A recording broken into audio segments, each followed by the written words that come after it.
Barada Eliezer memenuhi panggilan Komnas HAM untuk meminta keterangan terkait kasus baku tembak antara Barada Eliezer dan Brigadir Yosua Huta Barat di rumah Irjen Verdi Sambo.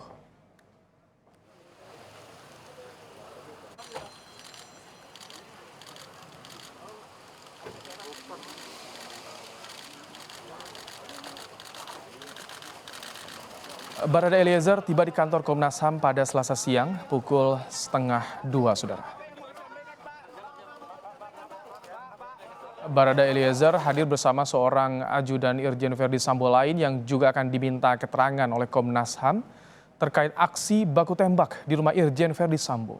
Informasi yang diberikan Barada Eliezer kepada Komnas HAM menjadi informasi penting untuk mengusut kasus baku tembak di rumah Irjen Verdi Sambo yang menewaskan Brigadir Yosua.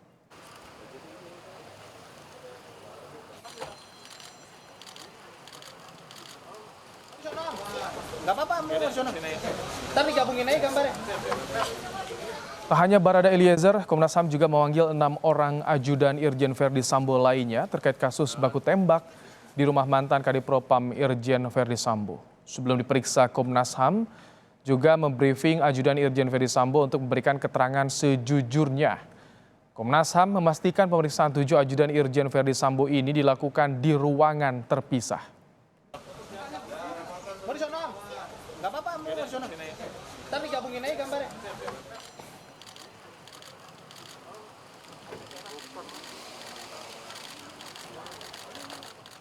Komnas HAM menyebut pemanggilan ajudan Irjen Verdi Sambo dilakukan untuk mengusut dan membuktikan dugaan kasus penganiayaan kepada Brigadir Yosua. Komnas HAM memastikan proses pengusutan akan dilakukan sesuai dengan tahapan prosedur yang ada.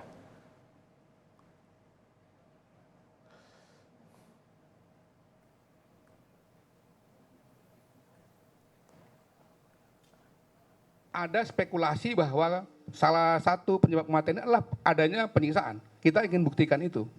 Kemudian dari temuan-temuan kita mengenai kondisi tubuh jenazah itu, kita akan tarik itu ke soal peluru.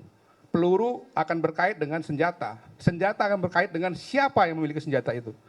Itu nanti baru kita cari motifnya apa, kan begitu. Jadi masih ada tahapan-tahapan untuk sampai ke situ. Kami Komnas HAM tidak mau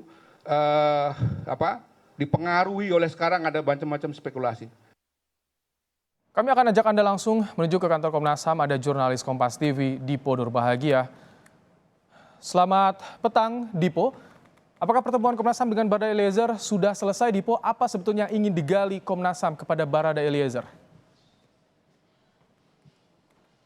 Ya, selamat petang Ibrahim dan juga saudara. Sampai dengan saat ini update terbaru yang dapat kami informasikan adalah para wartawan saat ini sedang menunggu kehadiran dari Karo Penmas Divisi Humas Mabes Polri, Brigjen Ahmad Ramadan, yang memang informasinya akan turun dari lantai atas kantor Komnas HAM menuju lobi karena sudah ada mobil yang standby di luar untuk kemudian menjemput Karo Penmas Divisi Humas Mabes Polri. Apakah kemudian nanti kehadiran dari Brigjen Ahmad Ramadan ini juga akan disertai dengan kehadiran dari Barada E dan juga 6 ajudan Kadif Propam Polri nonaktif lainnya? Tentu ini kita masih harus konfirmasi, tetapi sampai dengan saat ini sekali lagi kami tekankan bahwa wartawan yang bertugas di kantor Komnas HAM sudah menunggu kehadiran dari Karo Penmas Divisi Humas Mabes Polri dan juga apakah kemudian nanti akan ada ajudan yang dari Kadif Propam Polri yang sudah selesai diperiksa oleh Komnas HAM. Menarik berbicara terkait dengan kehadiran dari Barada Eliezer yang tadi juga sudah tiba di kantor Komnas HAM sekitar pukul 1:30 siang, sempat terlambat karena proses pemeriksaan sejatinya dimulai pada pukul 10 pagi. Artinya kalau kami hitung sampai dengan saat ini kurang lebih sudah 6 jam pemeriksaan dilakukan oleh Komnas HAM kepada 7 orang ajudan dari Kadif Propam Polri nonaktif Irjen Pol Verdi Sambo. Apa yang kemudian penting digali adalah tentu kehadiran dari dan juga keterangan dari Barada Eliezer. Karena kita tahu Barada Eliezer merupakan salah satu saksi kunci ataupun aktor kunci dari peristiwa tembak-menembak antar polisi yang terjadi di rumah dinas dari Kadif Propam Polri nonaktif Irjen Pol Verdi Sambo. Tentu nanti yang akan didalami kepada Barada Eliezer adalah terkait dengan kronologis peristiwa tersebut. Apakah betul hanya peristiwa tembak-menembak yang terjadi?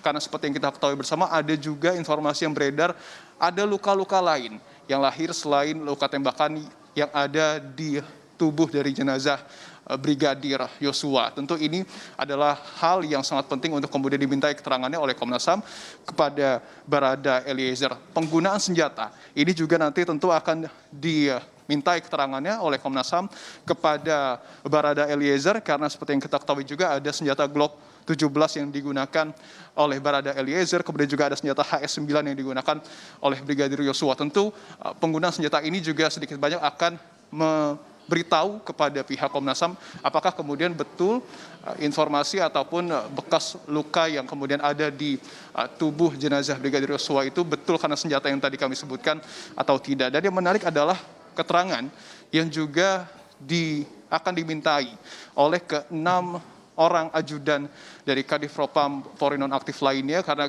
seperti yang kita tahu bersama tentu dari ke-7 ajudan ini memiliki tugas dan perannya masing-masing, yang artinya ini juga akan didalami oleh Komnas HAM apakah kemudian ke-7 orang ini ada upaya bekerja sama dalam menjalankan tugasnya, apakah ada tugas-tugasnya masing-masing, termasuk juga apakah kemudian ada ajudan lain yang mengetahui peristiwa dari penembakan yang terjadi di rumah dinas Kadif Propam Polri nonaktif Irjen Pol Verdi Sambo. Itu yang kemudian kemungkinan besar Ibrahim dan juga saudara akan didalami oleh pihak Komnas HAM yang sampai terus dilakukan sampai dengan sore hari ini. Menarik juga kalau kita kutip pernyataan yang kemudian disampaikan oleh Komisioner Komnas HAM, nantinya data dan juga fakta yang kemudian disampaikan oleh 7 orang ajudan dari Kadif Propam Polri nonaktif ini akan menjadi pilar konstruksi perkara untuk kemudian memberikan titik terang terkait dengan apa yang sebenarnya terjadi terkait dengan peristiwa penembakan antar polisi ini, Ibrahim.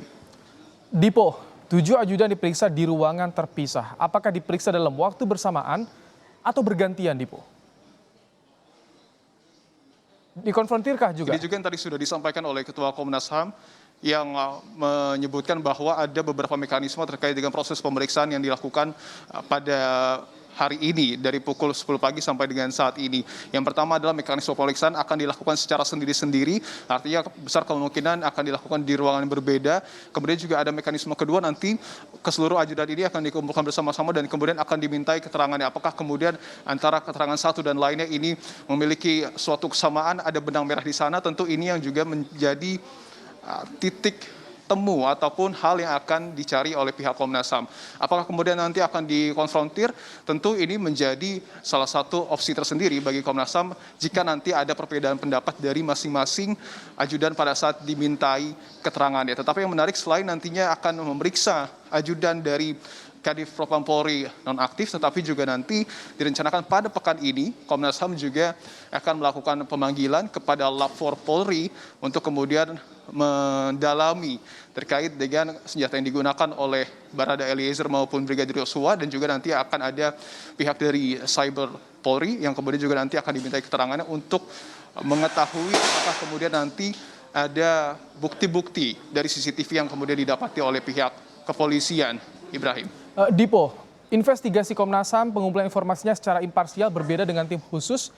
Sejauh ini apa saja yang sudah dilakukan oleh Komnas HAM, Dipo?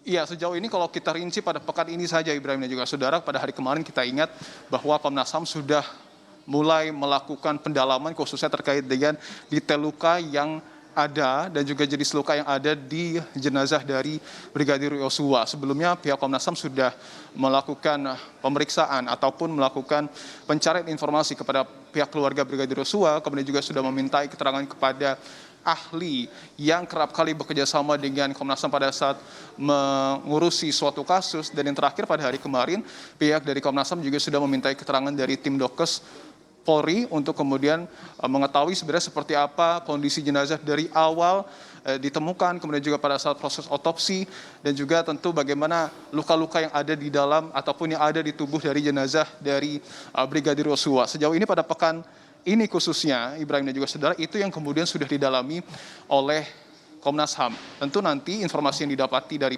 pihak tim Dokes, kemudian keluarga dari Brigadir Yosua, kemudian juga para ahli, tentu ini yang nanti akan dielaborasi sebelum nantinya akan ditarik kesimpulannya seperti apa, fakta-fakta apa yang kemudian akan lahir dari kesimpulan yang kemudian ditulis oleh pihak dari Komnas HAM. Tetapi yang penting untuk didalami juga seperti yang tadi kami sebutkan adalah terkait dengan mencari pemilik senjata api yang kemudian nanti ataupun yang kemudian pada saat itu digunakan baik, untuk Dipo. proyektilnya juga ini akan Dipo. didalami dan juga termasuk dengan nantinya semua data ini akan menyimpulkan motif dari penembakan ini, Ibrahim. Baik, terima kasih Dipo Nurbahagia untuk laporan Anda langsung dari kantor Komnas HAM di Jakarta.